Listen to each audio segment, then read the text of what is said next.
Um século de história. 40 milhões de membros no mundo, tornando-se o maior movimento de jovens do planeta. Tudo isso devido à publicação de um livro peculiar, há mais de 100 anos. Escrito por um homem também peculiar. Procurem deixar este mundo um pouco melhor do que o encontraram. E quando chegar a sua vez de morrer, poderão morrer felizes, sentindo que pelo menos não desperdiçaram seu tempo e fizeram o seu melhor possível. Robert Stephenson Smith Baden-Powell, ou Lord Baden-Powell of Gewel. Senhoras e senhores, escriba café.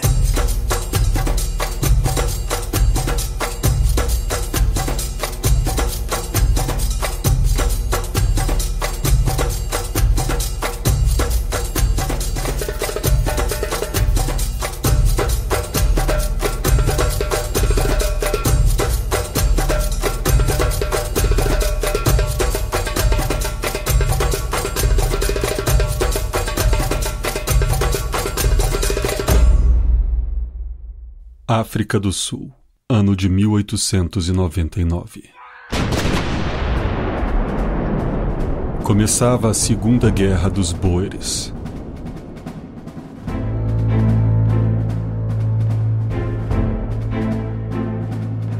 O povo que levava esse nome era composto por colonos de origem francesa e predominantemente holandesa. Essa era a segunda parte da guerra que teve início 2 décadas antes, quando os Boeres se revoltaram com as anexações promovidas em sua região pelos britânicos, naquela que ficou conhecida como a Primeira Guerra dos Boeres, e que resultou na independência da República do Transvaal. Porém, após o fim da Primeira Guerra, em 1881, a presença militar e política dos britânicos na região desagradava cada vez mais os colonos holandeses, que, por fim, através do presidente da República do Transvaal, deram um ultimato aos britânicos para que se retirassem da área, o que não aconteceu, já que os ingleses consideraram o ultimato um absurdo. Estourava assim a Segunda Guerra na África do Sul.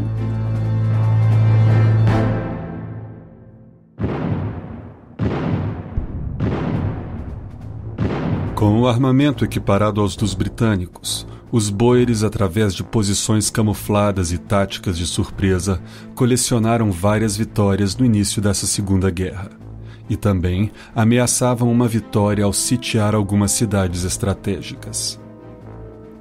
Sitiar cidades era uma tática muito usada desde a antiguidade, e se resumia em cercar militarmente uma cidade ou castelo, impedindo assim que nada entrasse ou saísse da mesma. O que resultava, com o tempo, na população começar a adoecer e morrer de fome, deixando a cidade com poucas opções. Sair de suas trincheiras ou muralhas para lutar em campo aberto com os atacantes, se render ou definhar até que todos morram. Uma das cidades sitiadas pelos Boeres era Mafeking. 5.000 homens comandados por Pierre Cronje mantinham o cerco à pequena cidade, que era defendida por aproximadamente 2.000 oficiais e soldados britânicos, sob o comando do então coronel Robert Baden-Powell. Baden-Powell se via numa posição um pouco complicada, já que por estar em menor número, sair das trincheiras e muros para enfrentar os Boeres era uma derrota certa. Portanto, ele tinha que conseguir segurar o cerco até a chegada do reforço britânico para liberar Mafeking do cerco. Mas dependendo de como andava a guerra, o reforço poderia demorar, ou simplesmente nunca chegar. Assim, por 7 meses, com vários truques e artimanhas, ele teve que manter os Boeres em suas posições. Conseguiu isso usando sua grande imaginação para improvisar. Ele não tinha minas terrestres, mas fez vários de seus soldados irem até as redondezas da cidade cavar buracos, fazendo os observadores Boeres pensar se tratar de minas. Também estacou troncos, dando a impressão de se tratar de obstáculos com arame farpado, apesar de ele não possuir arame farpado para uma empreitada dessas. Mas para quem observa de longe, todo esse teatro parecia real, somando mais motivos para evitar uma invasão e manter o sítio. Com o número reduzido de homens na cidade, Baden-Powell passou a utilizar os serviços de 18 meninos, com idade a partir de 9 anos, para realizar tarefas de entrega de mensagens nas linhas de defesa, auxílio nos hospitais e vigilância. Eles tinham seu uniforme próprio, eram bem treinados para suas funções e ficaram conhecidos como os cadetes de Mafeking. Baden-Powell ficou impressionado com a agilidade, coragem e dedicação com a qual os jovens cadetes faziam seu trabalho. O corpo de cadetes logo cresceu para 40 meninos. Boa parte usando bicicletas, pedalavam de um fronte ao outro levando mensagens importantes, algumas vezes sob fogo pesado. Baden-Powell teria perguntado certa vez a um dos meninos se ele não tinha medo de uma bala acertá-lo. No que ele respondeu: "Eu pedalo tão rápido, senhor, que as balas nunca me alcançarão."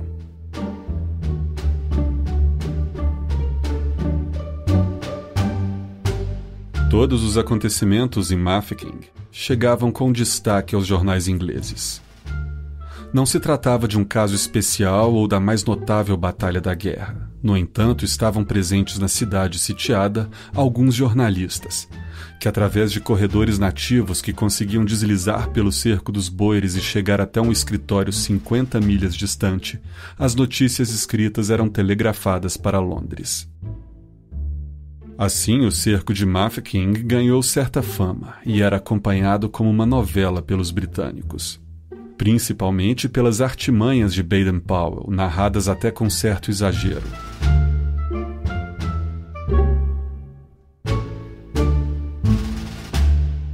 O homem por trás do coronel também era destaque. Seu carisma e a forma como lidava com as dificuldades foram noticiadas com frases como "um homem em 1 milhão". De fato, havia até uma certa excentricidade na forma como Baden-Powell mantinha o dia a dia no cerco, sorridente, seguro de si e promovendo até peças improvisadas de teatro e jogos para manter a moral da tropa. Mas quem era esse homem? Nascido Robert Stephenson Smith Powell, ele perdeu o pai com apenas 3 anos de idade, o que fez com que a mãe mudasse o nome da família para Baden-Powell, em tributo ao falecido pai e como forma de diferenciar os filhos dos meio-irmãos de casamentos anteriores do marido. Criado assim somente pela mãe, que fez de tudo para que os filhos obtivessem sucesso, Robert ingressa ainda jovem numa meteórica carreira militar. Em 1876, foi para a Índia como oficial e se especializou em reconhecimento e cartografia, o que no meio militar em inglês é conhecido como scouting, algo como exploração. Seu talento e sucesso nessa área logo levou a treinar outros soldados. Escreveu então o Aid to Scouting, ou Auxílio à Exploração. Ele é promovido como o mais jovem coronel do exército britânico. Posteriormente, Baden-Powell foi para os Balcãs, África do Sul e Malta. Mandado de volta então para a África do Sul para comandar o batalhão britânico no cerco de Mafeking.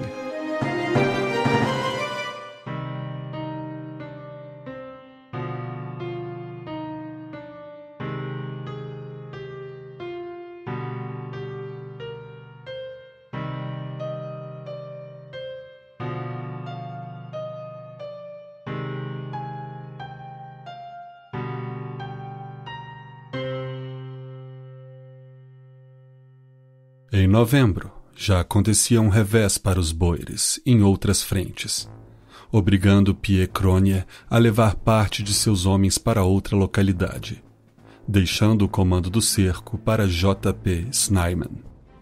Apesar de então com menos homens, ainda assim os boeres representavam uma grande ameaça, e a defesa da cidade não podia relaxar, com exceção nos domingos, pois em um acordo mútuo não havia batalhas nesse dia.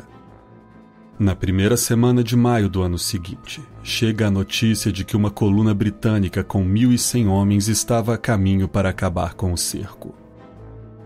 Os boeres também estavam cientes dessa notícia e sabiam que teriam que conquistar Mafeking antes que o reforço britânico chegasse, acabando com qualquer chance de vitória. Assim, em 12 de maio, um destacamento do cerco sob o comando de um jovem oficial chamado Sarel Elof tenta tomar a cidade. São derrotados e Elof se rende. Ele é levado até Baden-Powell, que o convida para a ceia. Em 16 de maio, 8 milhas ao norte de Mafeking, a Força de Libertação Britânica derrota o restante dos boeres. O cerco chegava em seu fim e a cidade fora libertada. A população britânica vibra com o desdobramento do cerco e Baden-Powell se tornava o homem do momento.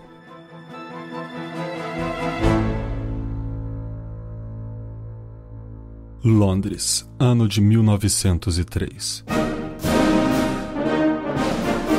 Baden-Powell retorna à Inglaterra e é recebido como um herói nacional.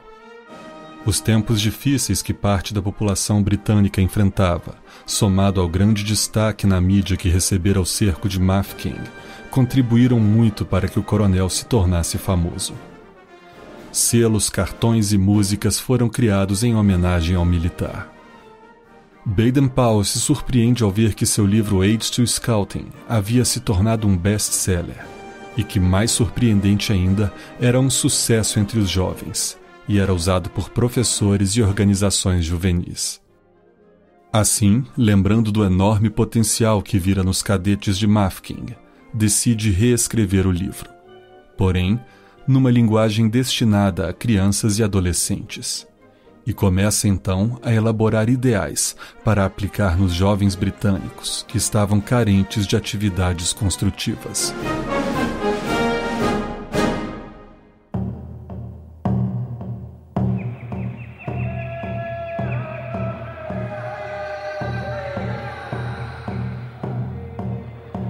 Enquanto isso, nos Estados Unidos, um ilustrador e naturalista de nome Ernest Thompson Seton criava um programa recreativo para jovens e crianças, que se baseava na vida ao ar livre de acordo com os nativos americanos e sua cultura. O programa se chamava Woodcraft Indians, e cada grupo que se formava era chamado de tribo. A primeira tribo fora fundada em Connecticut em 1902. Em 1906, Seton viajou até a Inglaterra, à procura de interessados em seu programa. Lá se encontrou com Baden-Powell e lhe presenteou uma cópia do seu livro. Baden-Powell também lhe apresentou suas ideias, que dizia ter muito em comum com o objetivo do programa de Seton. O programa de Seton, junto com a experiência cultural e militar que Baden-Powell adquiriu em suas viagens pela Índia e África, influenciaram muito na elaboração de suas ideias. Porém, enquanto o programa de Seton era puramente recreativo, Powell queria criar algo também educativo.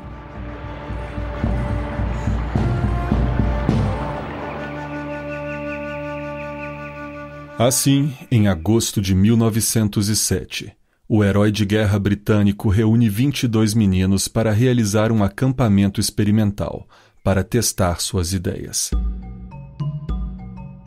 Não só o programa do acampamento era inusitado, como também a composição do grupo, já que tanto meninos abastados de escolas particulares quanto filhos da classe operária foram convidados a fazer parte do acampamento. Algo extremamente incomum para a época, mas que se tornaria um dos pilares do que Baden-Powell estava desenvolvendo.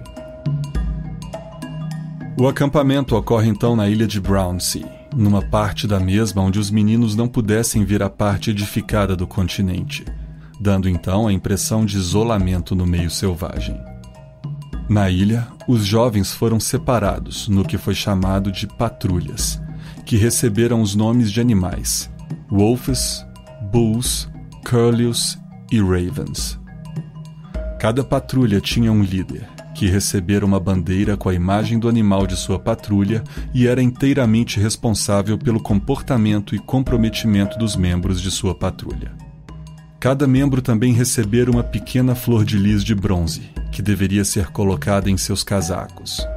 E depois de passar por alguns testes, como nós e técnicas de rastreamento, recebiam também um outro distintivo, onde estava escrito "Be Prepared", esteja preparado, ou como foi adaptado para o português no Brasil, sempre alerta, que deveria ser posicionado logo abaixo da flor de lis. O acampamento durou 8 dias, onde em cada dia as atividades eram direcionadas a um tema de aprendizado, como técnicas de reconhecimento e exploração, técnicas de acampamento, de vida da selva, de observação, primeiros socorros, patriotismo e cavalheirismo, que abrangia honra, coragem, código dos cavaleiros, altruísmo, caridade e a obrigação de fazer todo dia uma boa ação. O último dia de acampamento foi destinado a jogos recreativos de todos os tipos.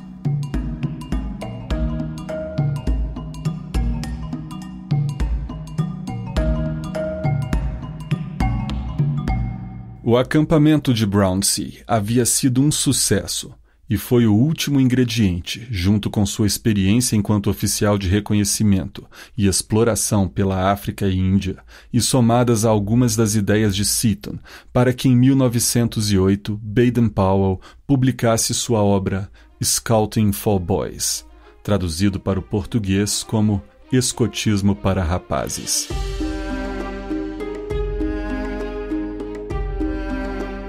O livro fora dividido e publicado em 6 fascículos, e foi um enorme sucesso. Num formato de guia e até mesmo um manual, Baden-Powell tratava dos mais diversos assuntos, desde como montar um acampamento até ideias excêntricas sobre como analisar a personalidade de uma pessoa de acordo com a forma como ela pisa. Com exceção de alguns absurdos como esse, o livro era de grande valia para os jovens, estimulando o cavalheirismo, a educação, a vida ao ar livre e em sociedade.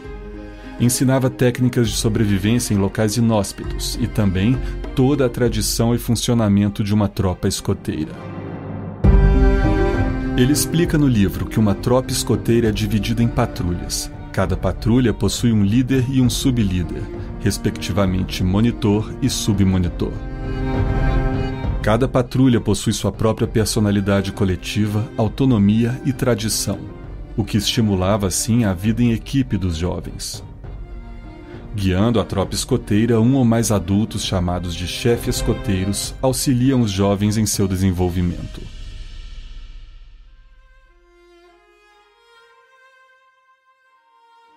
Em um trecho do livro, ele diz que o escoteiro nunca é pegado de surpresa. Ele está sempre preparado para todo e qualquer problema que surja.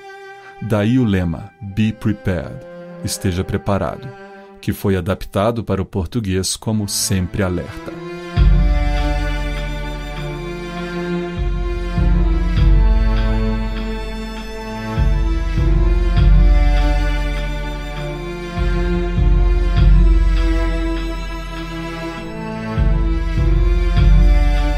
Na verdade, Baden-Powell tratava o escotismo no livro como algo que sempre existiu.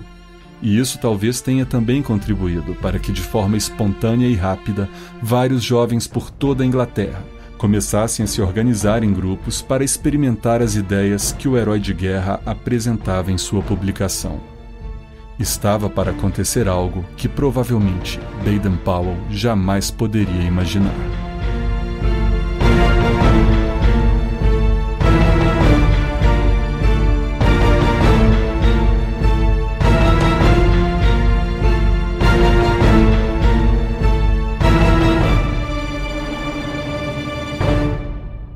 Inicialmente, Baden-Powell tinha concebido o livro para servir como auxílio, ou até uma forma de programa para que organizações que lidavam com jovens pudessem fazer uso.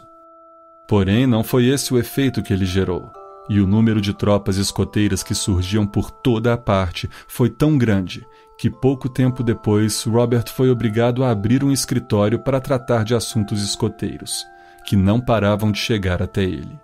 Não só na Inglaterra, mas em várias outras partes do mundo o fenômeno acontecia.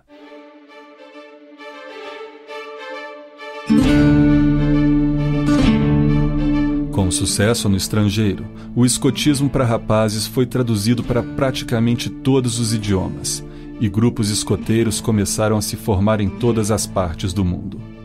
Chegando também nos Estados Unidos em 1910, onde o próprio Ernest Seton ajudou a fundar o Boy Scouts of America. Nesse mesmo ano, oficiais brasileiros da Marinha de Guerra estavam a serviço na Inglaterra e puderam acompanhar e se impressionar com o surgimento do escotismo, trazendo para o Brasil então, a bordo do encouraçado Minas Gerais, exemplares do escotismo para rapazes, uniformes e lenços escoteiros. Fundaram então naquele ano o Boy Scouts do Brasil.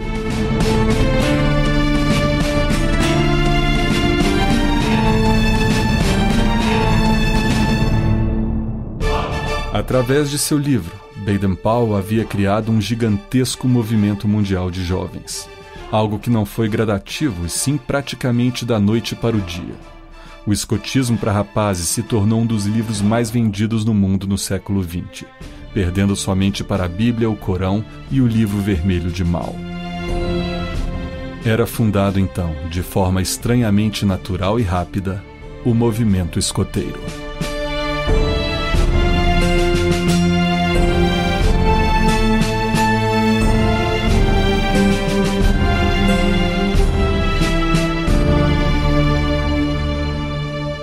Ainda em 1910, com 53 anos, a pedido do rei, Baden-Powell se aposenta como militar para se dedicar unicamente ao movimento mundial que ele involuntariamente havia criado.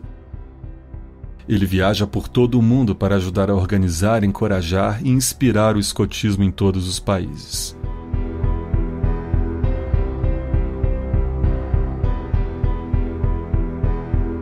Durante a Primeira Guerra Mundial, escoteiros patrulhavam a costa britânica como observadores. E alguns documentos sugerem que Baden-Powell desejava treinar os rapazes com mais de 15 anos com rifles, para que eles se tornassem a última linha de defesa no caso de uma invasão. Projeto esse que não foi aprovado pelo Comitê de Guerra, mas que dizem ter servido de inspiração para criar a Tropa Sênior. Ou seja, uma tropa escoteira para rapazes com mais de 15 anos, já que o jovem sai da tropa escoteira ao completar essa idade.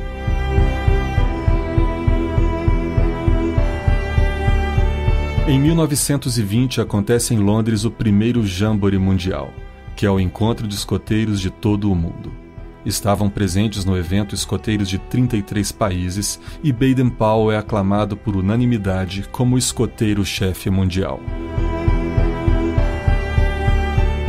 Nesse ano, Robert também compra o Gilwell Park, para se tornar um centro internacional de treinamento de líderes escoteiros. E é fundado também o Escritório Mundial do Escotismo, ajudando a organizar o movimento por todo o planeta. Em 1922, o escotismo já contava com mais de 1 milhão de membros, de acordo com o primeiro censo escoteiro realizado em 31 países.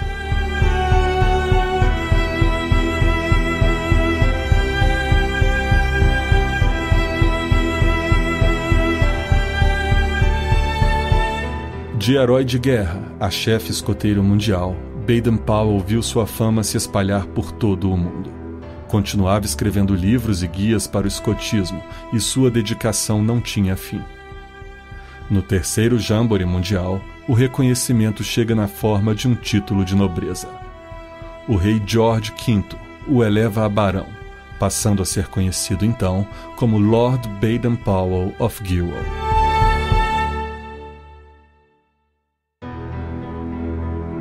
O chefe escoteiro mundial recebeu ainda várias outras condecorações e honrarias por todo o mundo durante sua vida.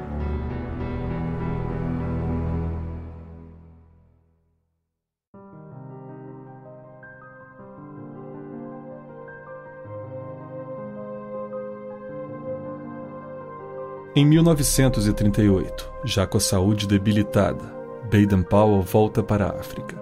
continente que tinha tanto significado para ele, e passa a viver no Quenya.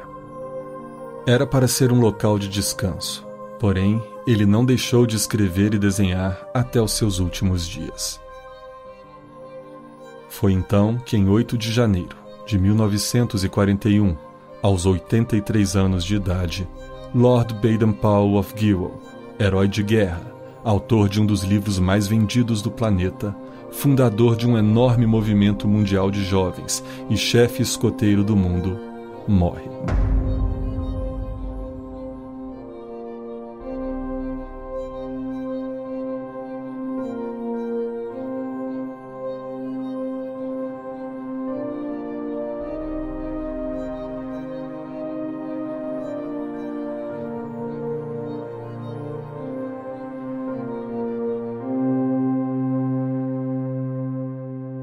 Em sua lápide no Quenya, encontra-se a flor de lis, que é o símbolo escoteiro, e também um círculo com um ponto no meio.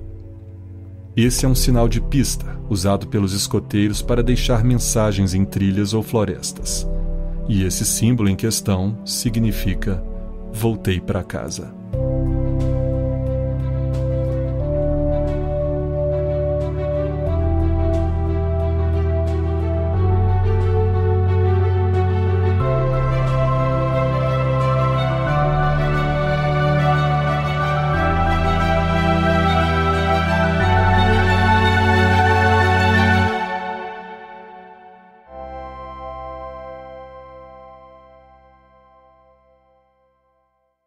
O escotismo hoje é o maior movimento de educação não formal de jovens do planeta.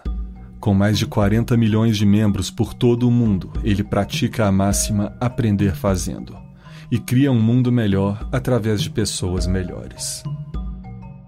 Através de técnicas escoteiras para a vida ao ar livre, como acampamentos, expedições e atividades voltadas ao meio ambiente, bem como jogos, atividades sociais e democráticas, o movimento trabalha nas crianças e jovens aquilo que é dividido em 6 pontos de desenvolvimento, que são o intelectual, o físico, o caráter, o social, o espiritual e o afetivo, tendo como pedra fundamental as 10 leis escoteiras originais de Baden-Powell, que apesar de diferenciar um pouco em cada país, na essência são as mesmas.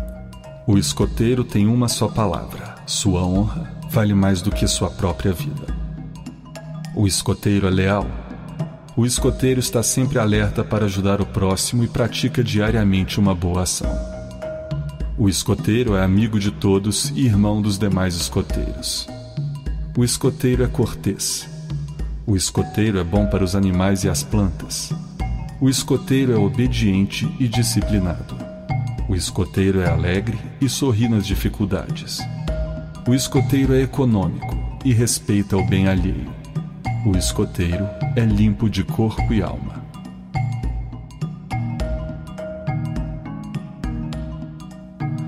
O escotismo diverte e cria jovens melhores.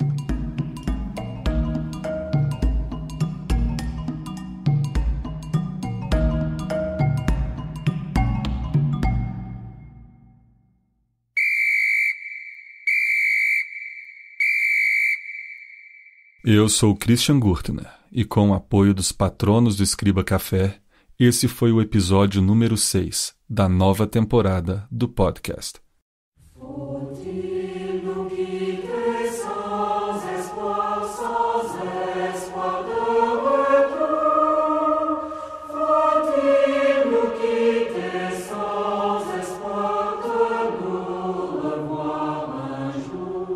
Acessem escribacafé.com e no post desse episódio você tem acesso à trilha sonora, bibliografia e links para se aprofundar mais sobre o assunto.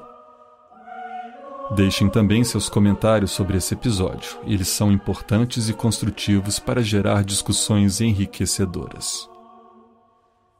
A todos que me ouvem, um grande abraço, sempre alerta e fiquem em paz.